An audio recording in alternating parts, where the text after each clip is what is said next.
कहानी थी ऑरेंज कौन सी वाली, टाइम पास, अच्छा ऑरेंज जूस वाली। 1000 टाइम वाला। किसी ने उसको समझ में आया किसी को? नहीं, नहीं आया। थोड़ा बहुत आया था। चलिए बताइए क्या थोड़ा जीरो बताया पॉइंट था? 0.4 से अगर फॉलो करेंगे हाँ तो ज़्यादा फल ज़्यादा कुछ आउटपुट ज़्यादा आने के चांसेस हैं। Very nice. तो क्या हुआ, एक सज्जन जब हमारे विवेकानंद जी गए, विदेश गए, तो वहां पे उस समय अमेरिका काफी आगे था।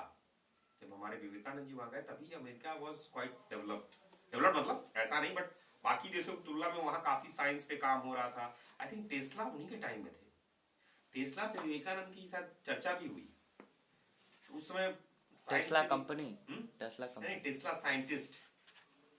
टेस्ला साइंटिस्ट के नाम पे टेस्ला कंपनी, जो भी जो एलन मस्क की टेस्ला है ना, हाँ। एक टेस्ला नाम के साइंटिस्ट थे। आई थिंक कौन से कोई और साइंटिस्ट, एडिसन। एडिसन भी शायद विवेकानंद के टाइम के हैं। आई एम नॉट श्योर, आप लोग देखिएगा या चेक कीजिएगा, क्योंकि टाइम पास वीडियो में आप लोग को मिलता है काम भी, कुछ चीजें गलत भी हो सकती हैं, तो आपको रिसर्च करना है और फिर अपना वीडियो बनाना है। तो बेसिकली वहां पे किसी ने कहा कि विवेकानंद जी जब भाषण दे रहे थे वहां पे, चीजें दे रहे थे, तो किसी अच्छे जो वेल नोन वहां पर्सनालिटी थी, उन्होंने कहा कि देखो सर जी, मतलब उन्होंने अपने वर्ड में कहा होगा, मैं अपने वर्ड में समझाने का प्रयास कर रहा हूँ कि I do not believe in this concept, God है नहीं है क्या है, उससे मुझे कुछ फर्क नहीं पड़ता। किसने कहा? एक दूसरे सज्जन ने। उन्होंने कहा कि मुझे फर्क पड़ता है कि मुझे जो जिंदगी मिली है इसका फुल पोटेंशियल मैं अपना यूटिलाइज करूं। जैसे कि ऑरेंज है, तो मुझे रहता है कि ऑरेंज का पूरा जूस एक एक कतरा निकाल के निचोड़ डालो। आई बात समझ में? ऑरेंज जैसे है, तो नेचर ने अगर ऑरेंज दिया तो उसको बढ़िया से निचोड़े कि उसमें का एक एक कतरा हम लोग निकाल के पी लें या यूज कर ले, निकल जाए।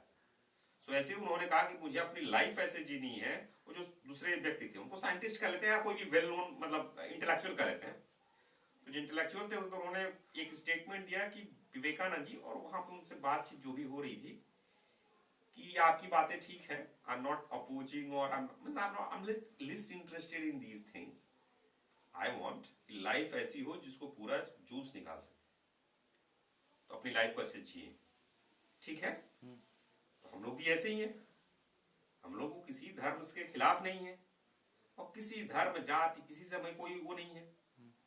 हमें क्या है कि अपनी जिंदगी जो मिली है इसका पूरा फुल पोटेंशियल यूटिलाइज कर ले, ठीक है?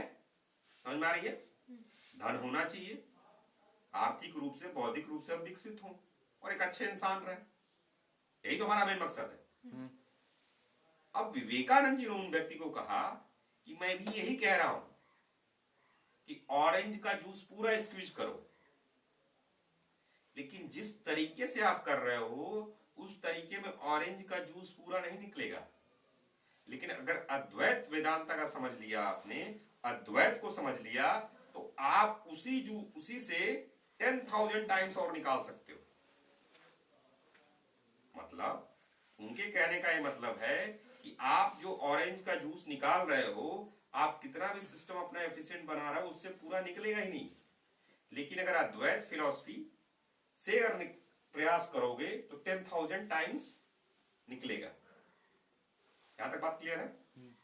अब हम लोग क्या करें, संतरा लेके आए, जूस उस संतरा ले आए, उसको रख दें और उपनिषद के उसको बताएं, अद्वैत वेदांता उसको सिखाएं, उसमें से 10,000 टाइम जूस आने लगेगा?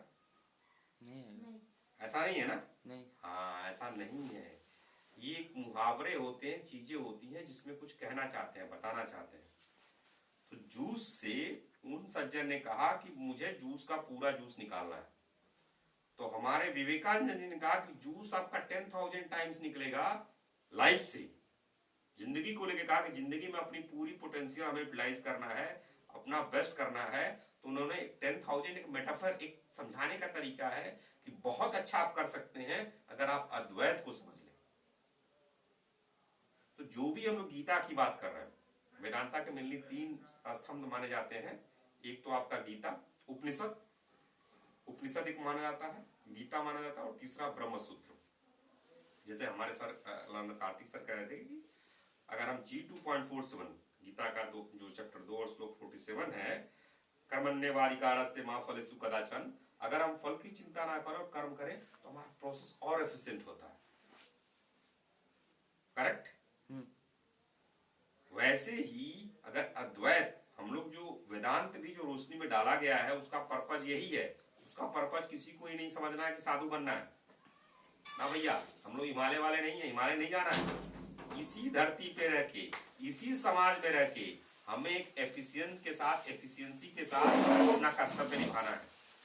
तो जो भी चीजें आपको अद्वैत या फिर जो हम लोग प्रेयर करते हैं, इसलिए प्रेयर नहीं कर रहे हैं कि हम लोगों को बाहर जाना है, हिमालय जाना है, कहीं जाना है। इसी में रह के,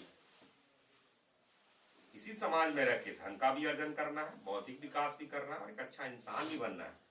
पैसा कमाना है, सही तरीके से कमाना है, एक सही इंसान रहना है। जी, तो संतरे वाला आप लोग कॉन्सेप्ट वाला समझ में आया? अब क्लियर हो गया learner Saumya? Is it clear? I will see video again. Okay, यहाँ नहीं क्लियर है, you want to ask, maybe you should ask, you can try. G2.47. हाँ? About G2.47. G2.47 एक हल्का सा हिस्सा है। G2.47 बेसिकली ये कहता है कर्म करो, कर्मण्य वाधिकारस्ते। आपके अधिकार में क्या है? कर्म करना। कर्मण्य वाधिकारस्ते मा फलेषु कदाचन। फल की चिंता ना करो। माँ कर्म फल हेतुर्भूर्मा। फल के चिंता में ही मत करो। माँ का फल के हेतु के लिए कर्म मत करो। माँ कर्म फल हेतुर्भूर्मा ते संगोस्ति कर्मणि। और अकर्म में भी मत लगो। अकर्म मतलब कर्म करना ही नहीं है, ऐसा नहीं, कर्म तो करना ही करना है और फल के हेतु के लिए कर्म नहीं करना है। कर्म अपने धर्म के लिए करना है और कर्म जो है बिना फल की चिंता के लिए करना है, क्योंकि फल आपके हाथ में है ही नहीं। कभी मिलेगा, कभी नहीं मिलेगा। तो बेसिकली हमें उस आध्यात्म से बहुत उसमें नहीं घुसना है। हमें है, अगर आप प्रैक्टिकली अपनी लाइफ में करके देखेंगे तो आप देखिएगा, अगर फल की चिंता नहीं करेंगे, स्ट्रेस नहीं होगा। अगर स्ट्रेस हो रहा है तो ध्यान दीजिएगा, जरूर कहीं ना कहीं से आप फल से अटैच हो रहे होंगे। हरी बात समझ में? और ये कहना समझ में आता है, लेकिन इसको लाइफ में लागू करना है। जैसे वर्ड इज एफिशिएंट, प्लीज, समझ में तो आता है, लेकिन करना है ना जिंदगी में। जैसे इंजीनियर, वर्ड तो समझ में आता है, लेकिन अगर इंजीनियरिंग है तो करके दिखाओ ना। अगर वर्ड इज एफिशिएंट पे पैसा बन सकता है तो यही बना के दिखाओ। समझ रहे हैं सर जी? तो दीदी ये बात समझ में आई, गीता वाली बात? और जो बाकी हम लोग जो भी करते हैं अद्वैत का रोशनी में, जो भी हम लोग यहाँ प्रयास कर स्पिरिचुअल की बात करते हैं, इसीलिए बात कर रहे हैं। अंतिम लक्ष्य हम लोग का यही है। क्या क्या है? लर्नर सी बात कर रहा हूं मैं यहाँ पे रोशनी। हाँ, इंडिपेंडेंट, आर्थिक इंडिपेंडेंट। किस तरीके से? आर्थिक रूप से, बौद्धिक, पहले अबौद्धिक, आर्थिक, आध्यात्मिक। समझ रहे हैं? इंडिपेंडेंट आध्यात्मिक नहीं, इंडिपेंडेंट कैसे? बौद्धिक रूप से, फिर आर्थिक रूप से, और साथ में एक अच्छे इंसान। अब वो अच्छा इंसान आध्यात्मिक में क्या करना चाहता है, उसकी इच्छा है, लेकिन मिनिमम क्राइटेरिया हम लोग की तरफ से, वीके की तरफ से है कि भाई उसमें अच्छा इंसान होगा, तभी हम लोग उसके साथ रहते हैं या अपने ग्रुप में रखते हैं, नहीं तो उसको हाथ जोड़ के किनारे कर देते हैं उसको। ठीक है? तो ये ऑरेंज जूस, आप सर जी लेट आए, आप नहीं थे, कोई बात नहीं, वीडियो देख लीजिएगा, इसमें ऑरेंज जूस वाली बात को समझाया गया। कुछ हद तक क्लियर है? नहीं क्लियर तो एक बार और वीडियो देखिएगा। चलिए, तो आज का वीडियो यहीं पर पोस्ट करते हैं।